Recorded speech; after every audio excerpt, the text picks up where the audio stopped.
오늘 119편 같이 말씀을 보겠는데요. 시편 119편은 하나님의 말씀, 율법 또는 법도, 주의 증거들, 율례 여러 가지 용어를 가지고 한 가지를 찬양하고 있습니다. 그것은 바로 하나님의 말씀, 바로 율법이죠. 그래서 오늘 이 본문 중에서도 다양한 방면으로 율법이 또 이 여호와의 말씀이 얼마나 사랑스러운지, 또 이 율법이 나를 어떻게 지켰는지, 또 율법이 나를 어떻게 지혜롭게 했는지를 높이며 이것을 내가 끝까지 사수하고 내가 내 평생에 이 말씀으로 말미암아 넘어지지 않겠습니다 하는 고백들과 다양한 이 율법에 대한 찬양과 이 말씀에 대한 고백으로 성경에 대하여서 이렇게 자신의 이야기를 펼쳐나가고 있죠.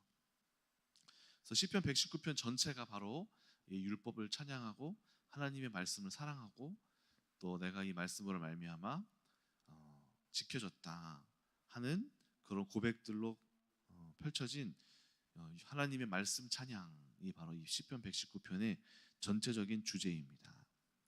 오늘 먼저 살펴볼 것은 바로 97절의 내용입니다. 내가 주의 법을 어찌 그리 사랑하는지요. 내가 그것을 종일 작은 소리로 읊조리니이다. 여기에서 제가 좀 보고 싶은 단어는 바로 주의 법을 얼마나 내가 사랑하는지요 하는 율법을 사랑하는 시인의 마음입니다.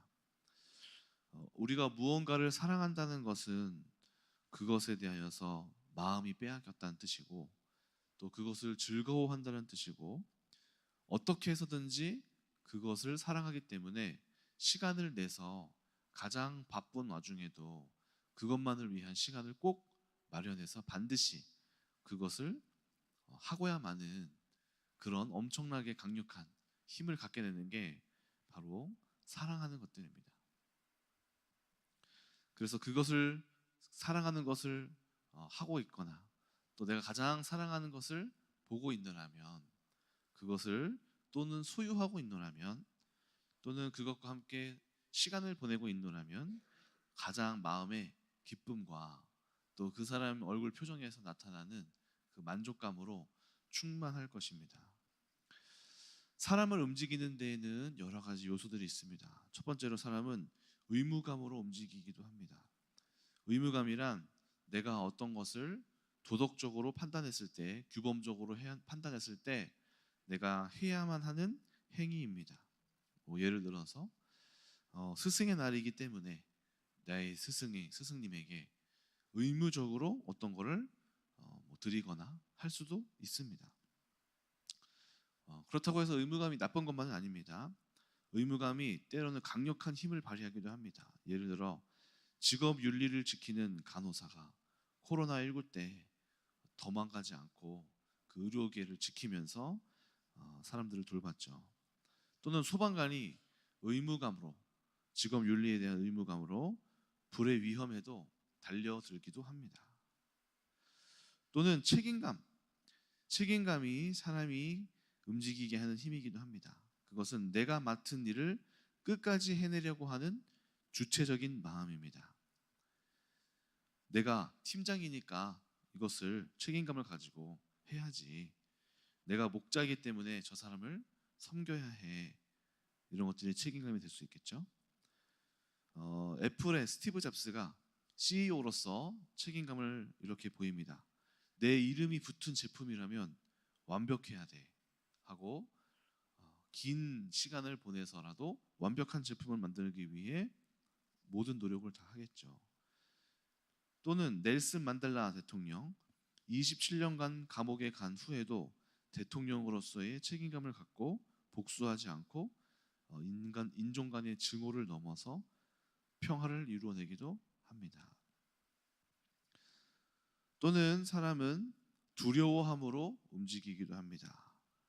내가 정말 하기 싫지만 그것을 행하지 않으면 처벌받기 때문에 또는 심판받기 때문에 또는 강력한 압제가 들어오기 때문에 어쩔 수 없이 거기에 굴종하거나 순종하는 것으로 행할 수밖에 없는 것이죠.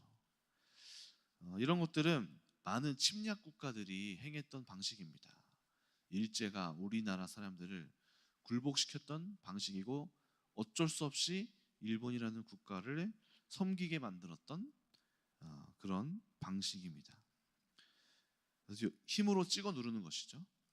그래서 여기에는 강력한 저항과 그것을 행하고는 있지만은 속에 있는 복수심으로 불탈 수도 있습니다.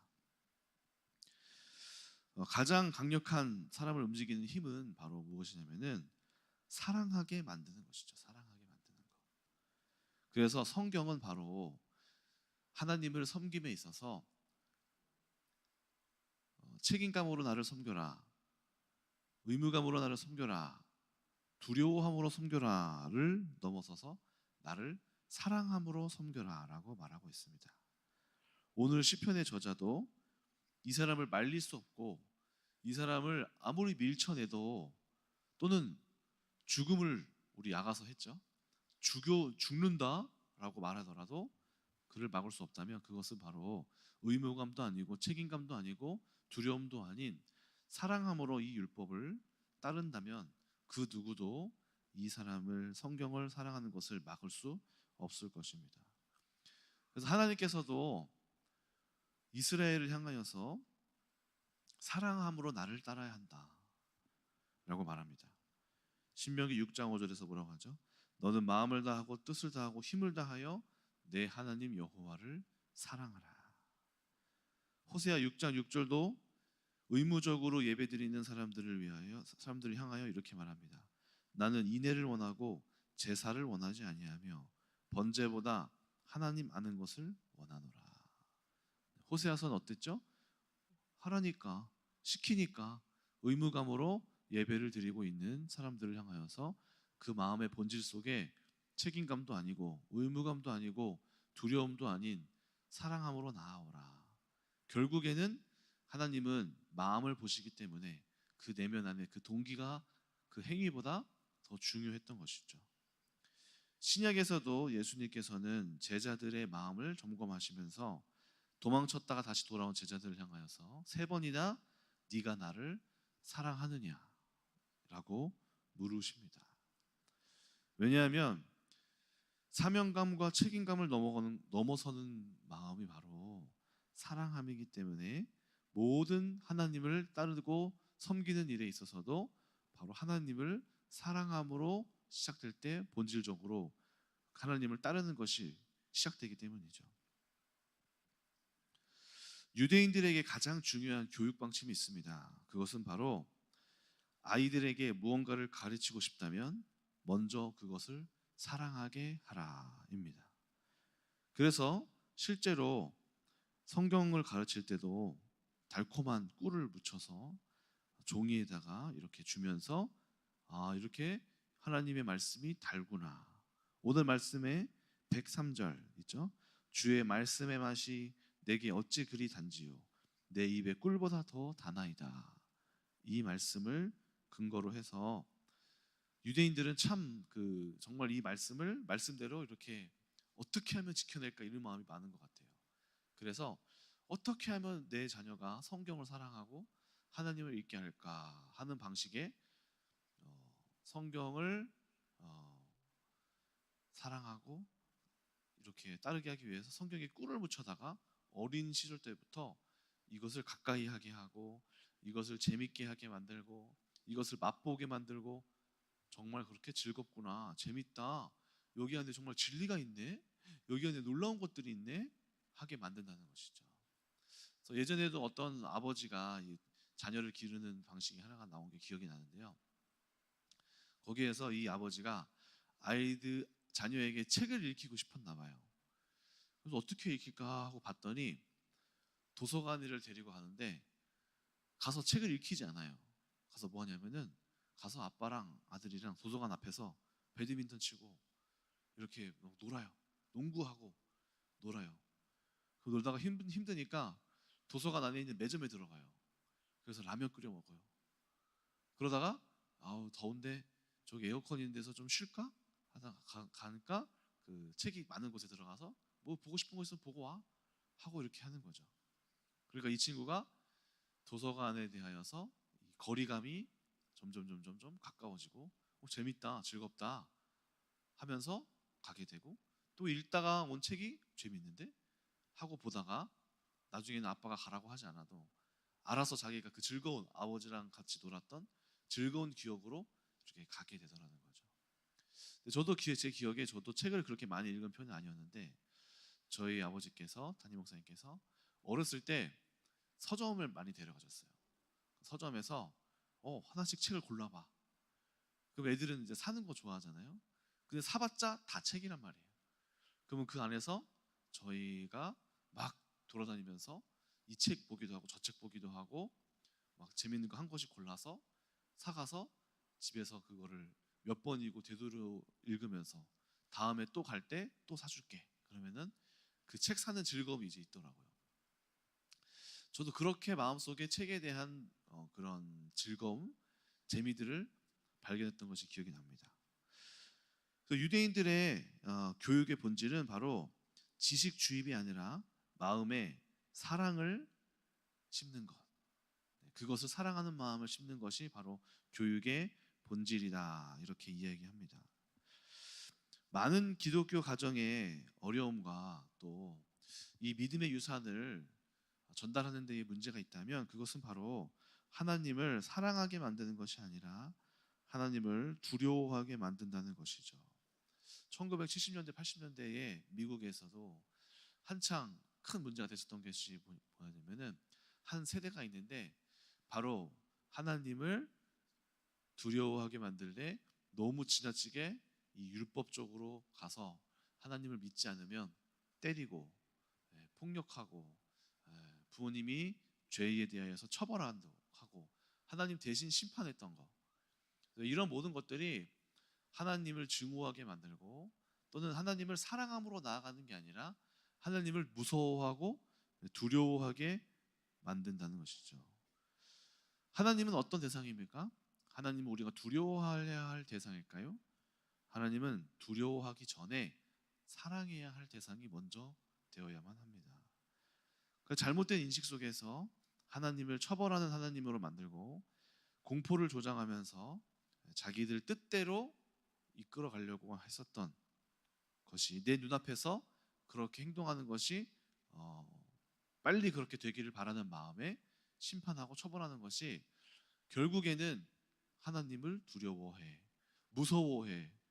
그래서 하나님이 딱 등장하면 어떤 아이들은 하나님을 향하여 싹 달려가고 하나님을 안아주세요 하고 달려가는데, 하나님을 두려움으로 인식한 사람들은 하나님을 두려워하고 벌벌벌 떨면서 그에게 나아가지 못하는 것이죠. 결국에는 성경에서 여호와를 사랑하라는 말도 너 하나님을 사랑하지 않으면 혼날 거야, 너 하나님 사랑하지 않아? 하면서 공포심을 불러일으키는 말이 되지 않아야 할 텐데, 그것이 이렇게 하지 않으면 너는 큰일 날 거야 하는 것들로 하나님을 결국에는 사랑하는 게 아니라 떠나게 만드는 것을 우리는 조심해야 합니다. 그것이 바로 율법주의가 되겠죠. 이것을 지켜야 해, 이대로 해, 이렇게 해야 해, 이렇게 하지 않으면 큰일이 날 거야 하는 마음에, 부모의 마음에 불안함과 또는 두려움이 그 자녀를 하나님을 두려워하는 것으로 가득 채우게 된다는 것이죠.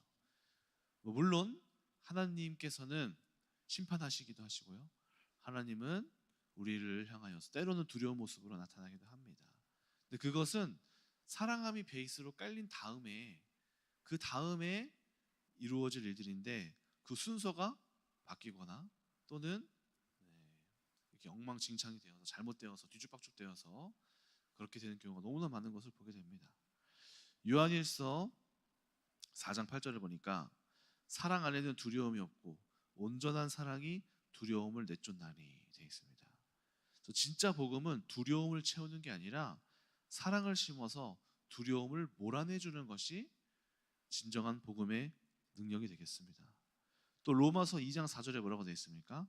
하나님의 인자하심이 너를 인도하여 회개하게 하심을 알지 못하느냐. 회개를 일으키는 것이 두려움이 아니라 하나님을 사랑하는 것이죠.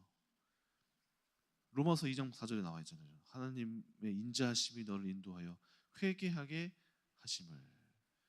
회개도 하나님을 막 무서워함으로 아니라 사실은 그 회개함의 본질 속에는 하나님의 그 사랑이 깔려 있어야 된다는 것이죠. 그래서 한번 돌아보십시오. 결국에는 하나님께로 진정으로 돌아온 사람들은 결국 하나님의 그 사랑에 이끌려서 돌아오게 되는 거예요.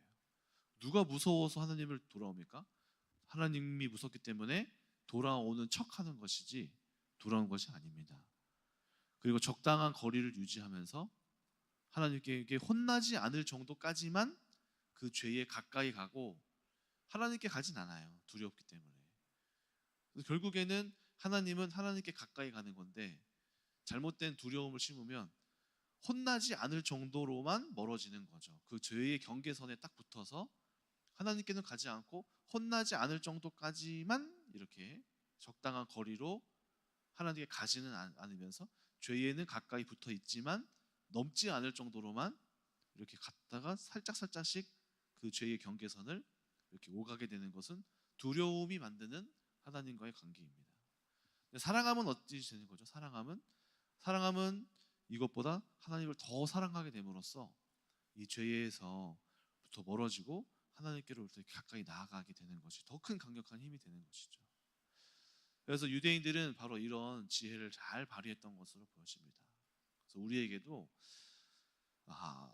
어렸을 때부터 하나님을 사랑하고 또 하나님을 기뻐하고 즐거워하고 이 예배에 대하여서 우리가 예배에 오면 막 혼이 나고 막 무섭고 예배에 나오지 않으면 힘들고 짜증나는 게 아니라 즐거움으로 예배에 나아갈 수 있도록, 그래서 어린이 예배들이 많이 변하고 있는 게 즐거움, 기쁨, 또 여기에 예배 나오는 것이 얼마나 행복함, 그리고 그 안에 있는 공동체의 기쁨, 이런 것들을 이제 누리고 나아가게 해주는 방향으로 많이 바뀌고 있죠.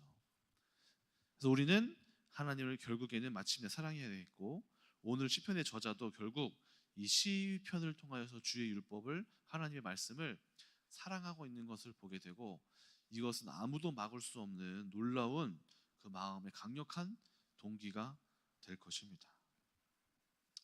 두 번째로 98절 99절을 보면 주의 계명들이 항상 나와 함께 하므로 그것들이 나를 원수보다 지혜롭게 합니다. 또 내가 주의 증거를 늘 읊조림으로 나의 명철함이 모든 스승보다 낫습니다.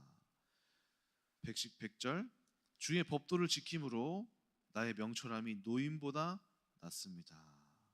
이 세 절을 보니까 원수보다 지혜로워지고 스승보다 명철해지고 오래 산 노인보다 더 나은 명철함이 이 하나님의 말씀으로 말미암아 시작되었다라고 고백합니다. 또 유대인의 이야기를 한 번 더 해볼까 합니다. 유대인들은 긴 역사 동안 민족의 정체성을 잃어버리지 않고 오늘날까지 살아있는 정말 이 세계에 단 하나밖에 없는 민족이에요. 예를 들면 고려 시대에 있었던 고려 문화를 풍습을 가진 사람들이 현대 사회에도 고려 시대의 사람이 살아가고 있는 거, 그것보다 더 오래전이겠죠 사실. 근데 그런 거랑 마찬가지라는 거예요. 그 문화가 지금까지도 옷만 바뀌었지 그 문화가 그대로 이어져 오고 그것이 절대 뒤처지지 않고 그들이 그 시대에 공부했던 사상이나 생각들이 오늘날에도 유효하고, 그리고 유효할 뿐만 아니라 미국을 이끌어가는 강력한 지혜가 되었다는 것입니다. 실제로 미국에 있는 정치권의 에이펙이라고 하는 이스라엘 로비 단체는 매년 행사를 하는데요.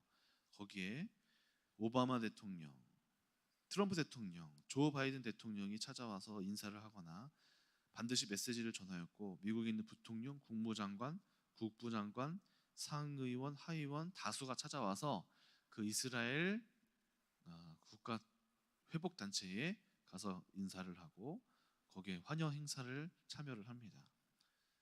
이렇게 강력한 단체가 바로 이스라엘 미국에 있는 에이펙이라는 또 단체인데요. 이뿐만이 아니라 수많은 단체들이 미국을 이끌어가고 있고 경제를 이끌어가고 있고 수많은 은행권의 주인들이 바로 유대인들입니다. 땅도 없던 빼앗겼던 민족에서 땅을 다시 되찾게 되고 몇천 년 전의 민족이 지금까지 있으면서 버틸 수 있고 오히려 이 온 세계를 이끌어가는 민족이 된 것은 바로 이들이 지혜를 가장 강력하게 추구했기 때문입니다. 지식과 지혜는 차이가 있습니다. 지식은 무엇입니까? 지식은 어떠한 사실, 어떤 것에 대한 정보, 무엇에 대한 개념이라는 것이죠. 그래서 지식은 어떤 단순한 정보입니다. 예를 들어 불이 뜨겁다, 하나님은 이렇다, 또는 경제의 용어를 아는 겁니다. 주가가 어떻다, 무엇이 자산이 뭐다, 부채가 무엇이다, 이런 용어들을 아는 것이 지식이 되겠죠. 달러가 어떻게 되면 오른다, 어떻게 되면 떨어진다, 환율이 어떻다, 이것이 바로 지식이 되겠습니다. 지식은 주로 머리로 아는 것입니다. 책이나 수업, 인터넷을 정보를 통해서 들어와 있는 것이고, 시험을 보면 점수로 측정이 가능한 것이고, 공부하는 것이 바로 지식입니다. 그렇다면 지혜는 무엇입니까? 유대인들이 그렇게 추구했던 지혜는 무엇일까요? 지혜는 지식을 바탕으로 상황에 맞게 판단하는 능력입니다. 불이 뜨겁다면 그것을 어떻게 주의하고 어떻게 활용할 수 있는가가 지혜입니다. 성경을 배웠다면, 예배를 드렸다면 그 성경 지식으로 내가 어떻게 살까, 무엇이 옳고 그른지를 실제적으로 살아내는 것이 바로 지혜입니다. 또는 말할 때와 침묵할 때를 파악해서 그 상황에 맞게 조절하는 것이 지혜입니다. 그래서 지혜는 머리를 넘어서 삶과 행동에 드러나는 것이고, 경험에서 나오고, 훈련에서 나오고, 성찰에서 나오고, 대화와 묵상에서 나타납니다. 시험으로 측정할 수 없는 것들입니다. 불가능합니다.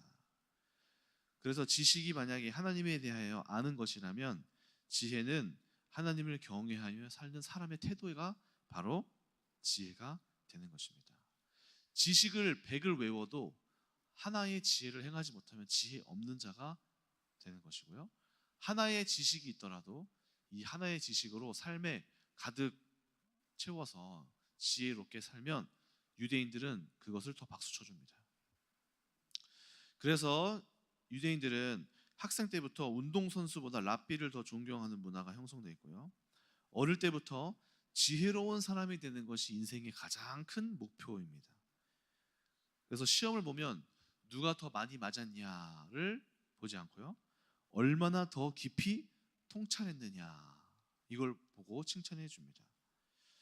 그래서 외워라가 아니라 이것이 왜 그렇게 되었는가, 또는 이 글이 무엇을 말하려고 하는가, 이거를 끊임없이 질문하고 묻게 하고요, 그것에 대한 설명서가 바로 탈무드예요.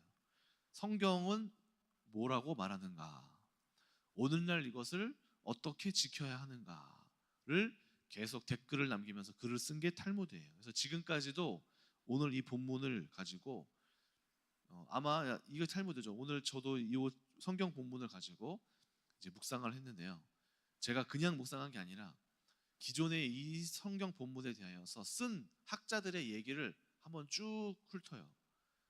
그러면 그 다음에 제 의견을 동의하는 거는 이 사람의 말을 동의할 수 있겠다, 이 사람의 말은 동의하지 않을 수 있겠다, 점검을 하고 그 다음에 제 의견을 싣고 오늘날의 이 말씀이 어떻게 적용될까 하고 덧붙이는 거예요. 근데 유대인들은 그 모든 내용을 이 본문을 배우면 쭉 다 읽어요. 그러면 이 본문이 어떻게 되냐면은 일상에서는 어떻게 적용되는가, 그러니까 성경 해석뿐만 아니라 판례에서는 어떻게 적용되는가, 부부싸움에서는 이 말씀이 어떻게 적용되는가, 거래할 때는 이 말씀이 어떻게 적용되는가 하고 펼쳐져 있어요, 넓게. 그러니까 이 말씀에 대해 넓고 깊게 지혜가 담겨 있다는 것이죠. 그래서 유대인들은 바로 청소년 시절 때 바로 이렇게 지혜를 놓고 긴 세월의 학자들이 어떻게 했는지 탈무드를 배웁니다. 그래서 어떻게 생각하고 그럼 나는 어떤 의견을 제시할 것인가를 계속해서 질문을 던지는 것이죠. 그래서 유대 속담에 정답을 외운 사람보다 질문을 던지는 사람이 더 지혜롭다라고 말하고 있고요. 그 중에서도 바로 이 성경이 지혜의 근원이다. 지식의 근원이 아니라 지혜의 지식의 근원이다. 그래서 지혜의 가장 중요한 출처를 바로 성경으로 여깁니다. 그래서 성경을 근원으로 삼고 교과목으로 해서 초중고를 다 나오게 하고요. 어렸을 때부터는 잠언, 전도서, 욥기, 지혜서를 배우면서 도덕을 넘어서서 인생의 본질에 대한 통찰을 끊임없이 배우는 것이죠. 만약에 유대인들에게 지혜란 무엇인가라고 또 다르게 정의해 본다면은 똑똑한 게 아니라 하나님의 뜻대로 살아가는 자가 가장 지혜롭다, 이렇게 이야기하고 있습니다. 그래서 이 지혜는 어떻게 내가 살 것인가, 어떻게 하나님 뜻대로 내가 이 말씀을 가지고 어떻게 하나님의 뜻을 이룰까를 계속 고민하게 하고, 내 인생에서 무엇이 지혜로운 행동이 될 것인가, 재판에서 거래할 때, 가족의 갈등할 때, 일상에서 내가 학교에서 친구들과의 관계에서 어떻게 더 지혜롭게 행동할까를 공부를 합니다. 그리고 어떻게 하면 그것인가를 방법을 개발해내는 것이 바로 유대인들의 삶의 실제적인 그 문제에 대한 해결 방법이 지혜인 것이죠. 또 지혜를 공부할 때 이 사람들이 배우는 게 뭐냐면은 공동체 의식이에요. 내가 어떻게 하면 이 공동체를 발전시킬까? 그러면 이 문제를 가지고 어떻게 공동체에 유익이 될까? 자기 유익만 생각하는 게 아니라 내가 이런 행동을 할 때 공동체에 어떤 불이익이 갈까를 고려를 한다는 거죠. 하나님의 뜻이 이 공동체에 어떻게 유익이 될까를 생각하면서 지혜롭게 행동하게 가르친다는 것이죠. 당신의 행동이 공동체에 미칠 효력과 이런 모습이 어떤 것인지를 고려하고 생각해서 나만 성공하는 수단이 아니라 우리 공동체 안에 어떻게 하면 샬롬이 될까를 생각한다는 것입니다. 그래서 잠언 1장 7절 여호와를 경외하는 것이 지식의 근본이다 라는 말씀을 가지고 이 말씀을 통하여서 끊임없이 토론하고 끊임없이 나누고 점수를 매기는 것을 넘어서서 같이 함께 그 말씀에 깊게 생각하고 넓게 생각하는, 확장하는 것을 계속 해야 된다는 것이죠.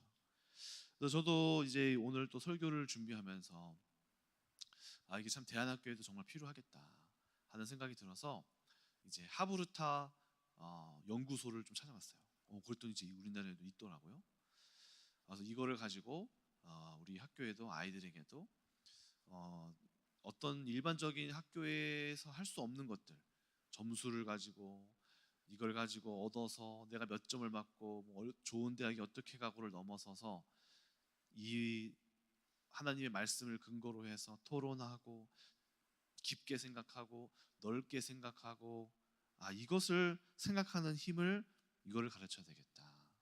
그래서 어제도 엄대진 전사님한테 전사님 지금 우리 이거 하버드타 교육 이거 아카데미가 이거 있다. 우리 빨리 교사로 이수받고 이거 학교에다가 빨리 적용하도록 해야 되겠다. 자격증 따서 이거 합시다.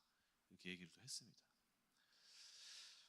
마지막으로 101절에서 102절 보겠습니다. 101절 102절 보니까 내가 주의 말씀을 지키려고 발을 금하여 모든 악한 길로 가지 아니하였으며 주께서 나를 가르치셨으므로 내가 주의 규례들에서 떠나지 아니하였나이다. 이 말씀을 보시면은 이 하나님의 말씀은 어떻습니까? 악한 길로 가지 아니하게 하시고 친히 우리를 가르치십니다. 이 말씀이 어떻게 그럴까요? 이 문자가 어떻게 해서 이렇게 살아있는 것처럼 선생처럼 우리를 교훈하고 우리를 어려운 곳에서 막을까요? 죄의 길에서 막을 수 있을까요? 그것은 바로 이 말씀은 하나님으로부터 출발한 것이기 때문에 그냥 단순한 어떤 글자가 아니라 하나님께서 살아있는 말씀으로 이 말씀을 통하여 하나님 그 자체가 우리에게 일하시고 말씀으로 떠오르게 하시고 말씀으로 생각나게 하시고 이 말씀으로 우리를 안내하고 인도하시기 때문이죠. 그러니까 결국 이 말씀은 단순히 문자가 아니라 하나님께서 우리를 지도하시는 도구, 바로 그것이 바로 이 율례이고 주의 말씀이 되겠습니다. 그래서 저의 인생을 이렇게 가만히 돌아보면은 저의 인생에 정말 중요한 터닝 포인트, 그때그때마다 하나님께서 저에게 성경 말씀으로 또는 하나님의 진리의 어떤 큰 맥락 속에서 우리로 하여금 온전하게 그 길로 이렇게 가게 하셨음을 봅니다. 저희가 이 목회자의 길로 이렇게 결단하는 자리에서도 정말 많이 흔들렸어요. 내가 과연 하나님의 뜻대로 이렇게 이 목회자의 자리에 가는 게 맞아? 아니면은 나도 하고 싶은 게 많은데 아닌 것 같기도 한데 부모님의 강요를 하는 게 아닐까? 이런 고민 가운데 수없이 흔들리는 과정 속에서 하나님이 주셨던 말씀이 로마서 11장 29절 말씀, 하나님의 은사와 부르심에는 후회하심이 없느니라. 이 말씀으로 확정을 시켜주시면서 하나님이 저의 마음 가운데에 이런 길로 가게 하는 것에 대하여서 이렇게 더도 말고 덜도 말고 다른 생각하지 말고 하나님 앞에서 온전하게 너를 향한 뜻을 이렇게 밝히 보여주시기도 하셨고, 또 가장 제 마음 가운데에 어려움이었던 이 형제 간의 갈등, 우리 이발 목사님과의 긴 세월 동안 쌓여왔던 그 갈등도 참 어디서부터 풀어야 할까 참 쉽지 않은, 먼저 문제에 대한 건 알고 있었지만 이거를 정말 풀기가 너무 쉽지가 않다. 서로를 향하여서 그 앙금이 너무나 많이 남아있고, 이런 것도 하나님께로부터 오는 말씀으로부터 교훈을 얻었죠. 가인과 아벨 말씀을 이렇게 묵상하다가 이 가인을 향한 하나님의 이 하와에게 주신 말씀이 있어요. 성경을 읽다 보니까 하나님이 하와가 이르되 하나님으로부터 가인을 얻었다, 이렇게 말씀이 나와 있어요. 근데 아벨은 별 말이 없더라고요. 아벨은 이렇게 나왔다. 근데 이 말씀을 보는데 제가 형이지만 제가 아벨이잖아요. 사람이 내가 아벨이지. 이동진 얘는 이놈이 가인이야. 이렇게 하잖아요. 근데 하나님이 그 가인을 굉장히 이렇게 하와에게 주실 때 하와가 얼마나 기뻐했을까. 또 하나님이로부터 온 가인, 이렇게 돼 있으니까 우리 이방울 목사님도 이 말씀을 이렇게 깊게 묵상하는데 저 가인 같았던 이동진도 얼마나 하나님으로부터 나왔을까. 그리고 이 아이가 나왔을 때 부모님이 얼마나 사랑하셨을까. 내가 왜 이 자녀를 함부로 이렇게 하찮게 여기면서 함부로 대하는 것이 이렇게 옳지 않구나 하는 그런 말씀으로 이렇게 이어져 가면서 저의 행동에 되게 조심하게 되더라고요. 함부로 대했던 것에 대해서. 더 나아가서 이제 마태복음 20장 26절, 누구든지 크고 작은 자는 너희를 섬기는 자가 되어야 하겠고, 어느 날은 이 이방울 목사가 저를 너무 형처럼 대우를 안 해줘서 참 이 인간은 참 버르장머리가 없구나 하던 중에 우리 아내랑 이렇게 연애하던 시절이었어요. 그때 연애를 할 때 저희 아내는 둘째인데 언니를 너무 존중하고 막 사랑하는 거예요. 그래서 참 이 동생은 훌륭한 동생이구나 이렇게 생각했는데 제가 물어봤어요. 너는 왜 그렇게 언니를 이렇게 사랑하냐? 너 참 착하다 이렇게 얘기했더니 그게 아니라 언니가 자기가 어렸을 때 머리 묶여주고, 1살 차이밖에 안 나는데 머리 묶여주고 라면 끓여주고 막 자기한테 막 그렇게 사랑을 주는 거예요. 그러니까 동생이 언니다운 모습을 보고 그냥 자연스럽게 언니답다라고 얘기하더라고요. 근데 그런 것과 제가 오늘 이 말씀이 이렇게 같이 딱 이어지면서 내가 형답지 못하니까 동생이 동생답지 않게 하는 거구나. 물은 위에서 아래로 흐르는 거구나. 이거를 확실하게 깨달았어요. 그래서 형답지 않은 모습이 있기 때문에 내가 그런 대접을 받을 수밖에 없는 거구나.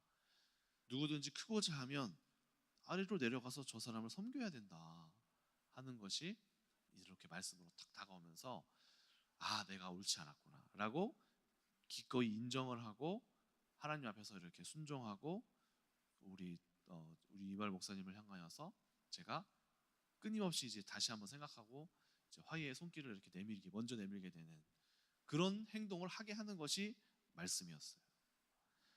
또 그뿐입니까? 저에게 눈을 영적으로 이제 열어주시게 됐던 것도 스가랴 4장 6절 말씀, 힘으로 되지 않고 능으로 되지 않고 오직 나의 영으로 되느니라. 또 고린도전서 4장 20절 말씀, 하나님의 나라에는 말에 있지 않고 오직 능력에 있음이라. 제가 우리 교회를 이렇게 딱 왔을 때 전에 큰 교회에 있다가 이렇게 또 온 거거든요. 그러니까 저는 예전에 목회를 어떻게 생각했냐면 참 저는 이런 마음이 있었어요. 우리 교회를 참 좋게 만들어야 되겠다. 우리 교회를 정말 잘 만들고 싶은 마음이 있었어요. 그래서 부족한 점이 뭐지? 뭐란가 이렇게 하나씩 하나씩 잘 채워야겠다. 그래서 큰 교회를 갔다 오니까 좋은 거를 많이 이제 보고 오잖아요. 근데 이 마음이 어떻게 되냐면은 이걸 가지고 와서 그냥 잘 적용시키면 되는 건데 마음에 우리 교회에 좀 부족한 것을 보면서 비판하는 마음, 또는 부모님에 대해서 평가절하하는 마음, 저러니까 안 되지, 저렇게 하면 안 되지, 이런 마음들이 이제 너무 많은 거예요. 근데 그때 하나님께서 저 이제 사모님과의 여러 가지 갈등과 그 다음에 여러 가지 하나님께서 저를 비춰보시게 하시면서 하셨던 말씀이 바로 그런 것이었어요.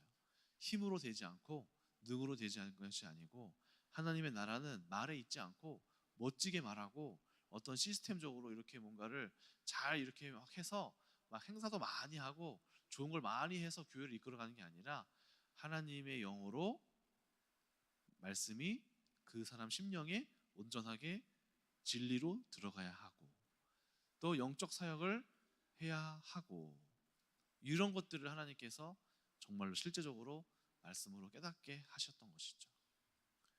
그 외에도 지금까지도 저도 금요일 날 또 고백했지만은 이제 아가서 이번에 또 아가서 했잖아요. 아가서를 말씀으로 이렇게 계속 읽어 나가고 하면서 이 가정 안에 부부의 관계에 대한 저의 그동안 한 5년 신혼생활 하면서 많이 잃어버렸던 이 아내에 대한 존중과 아내에 대한 가치들이 또 다시 한번 또 일깨워 주시면서 회복하게 하시는 것들. 결국 제 인생에 하나님의 말씀이 없었더라면은 정말 많은 것들을 놓쳤을 것이고 실수했을 것이고 회복하지 못했을 것이에요. 근데 이 말씀이 나를 지켜냈고 우리로 하여금 살아가게 하고 우리로 하여금 정말 온전하게 이렇게 이끌어가게 하는 것이 바로 이 말씀이라는 것이죠.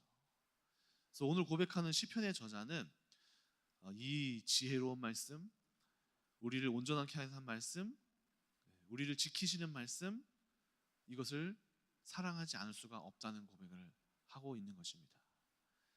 그래서 오늘 우리에게도 이 말씀의 열매와 말씀의 능력이 넘쳐났으면 좋겠습니다. 그래서 성경을 읽고 생각하고 유대인과 똑같이 할 수는 없지만 유대인들이 가졌던 그 마음은 같이 가질 수 있을 것 같아요. 하나님의 말씀을 내가 어떻게 지켜나갈 수 있을까? 이 말씀이 그렇게 우리를 선하게 이끌어갈 수 있다고? 이 말씀이 우리를 그렇게 온전하게 할 수 있다고? 이 말씀이 우리의 가정을 회복할 수 있다고? 이 말씀이 나의 깨진 환경을 회복할 수 있다고? 이 말씀이 우리의 깨진 가정을 회복할 수 있다고 하는 마음으로 몰두하다 보면 어느 순간 하나님께서 우리를 이 말씀의 열매로 나타나게 하시고 반드시 이 말씀의 큰 능력들로 우리의 삶을 회복시키는 귀한 하나님의 역사를 경험하게 되실 줄 믿습니다. 오늘 그렇게 하나님의 말씀을 사랑하시는 여러분들 되시길 축원합니다. 기도하겠습니다. 하나님 감사합니다. 하나님의 말씀은 힘이 있고 능력이 있어서 우리를 온전케 하며 우리를 하나님의 사람으로 가장 아름답게 만들어 갈 수 있는 것이 오늘 주님의 놀라운 말씀인 줄로 믿습니다. 오늘 이 말씀으로 우리를 늘 일깨워 주시기를 간절히 원합니다. 우리의 죄성과 우리의 연약함을 하나님께서 이 말씀을 사랑하는 우리에게, 우리 성도님들에게 강력한 사랑의 마음 주시어서 하나님의 온전한 사람으로 지어져 가는 귀한 역사와 회복의 역사를 허락하여 주시옵소서. 감사드리며 살아계신 예수님의 이름으로 기도합니다. 아멘. 감사합니다. 오늘 좋은 말씀 많이 나왔는데 특별히 여러분 꼭 제가 높아심으로 말씀드리고 싶은 뭐냐면 자녀 교육에 있어서 중요한 게 뭐냐면은 그 야단을 치거나 할 때 신앙과 관련돼서 하나님과 관련돼서 형벌을 주면 안 된다는 겁니다. 그러면 여러분이 아이들이 그런 어떤 징계나 체벌과 야단 맞음으로 싸나움으로 복종될지 몰라도 나중에 하나님에 대한 보정적으로 깊이 안 들어가요. 그래서 아이들이 탈선하게 된다는 거예요. 아니면은 적당하게 가고 깊이는 안 들어간다는 거예요. 그거를 여러분이 명심하셔야 됩니다. 그래서 여러분이 하나님과 관련해서는 하나님은 좋으신 분이고 사랑의 하나님이고 선물을 주는 분이고 풍성한 분이고 괜찮은 분이고 이렇게 주면은요 스스로 자발적으로 들어간다는 거지. 이게 원리입니다. 제가 목회자에 대해서 늘 그러잖아. 목회는 가난한 거야. 고무신 신어야 돼. 야단 맞아야 돼. 너 그러면요 안 갑니다. 목회는 좋은 거야, 행복한 거야, 아름다운 거야, 최고야 할 때 목회자의 길을 간다는 거죠. 이런 부분들을 속에서 이렇게 보셔야 한다는 거죠. 그래서 제가 마음속에 보면은 그게 보이거든요. 여러분들이 보이거든요. 저러면 안 되는데 신앙 관련해서 막 야단치고 쪼아대고 막 곤박하고 뭐 뺏고 뭐 형벌을 주면 아유 그러면 안 됩니다. 나중에 그 아이들이요 깊이 못 들어갑니다. 오늘 여러분이 이걸 좀 깨달았으면 좋겠다는 마음인 거예요. 대들 다 망치거든요 부모님들이. 그건 안 됩니다. 그래서 하나님도 우리를 죄인 되어서 사랑하신 것은 그 사랑으로 우리를 덮어줬기 때문에 우리가 죽게 나아가는 것이지 때려가지고 형벌받아 무서워서 가는 게 아니라는 거예요. 그걸 아셔야 되기 바라고요. 그리고 이제 우리가 이제 하브루타 얘기 나왔지만은 하브루타가 좋은 거예요. 그거 지혜 교육이거든요. 이제 그거를 좀 이동정 목사가 깨닫고 이 부분에서 생각을 해그 자체가 상당히 고무적입니다. 토론해야 됩니다.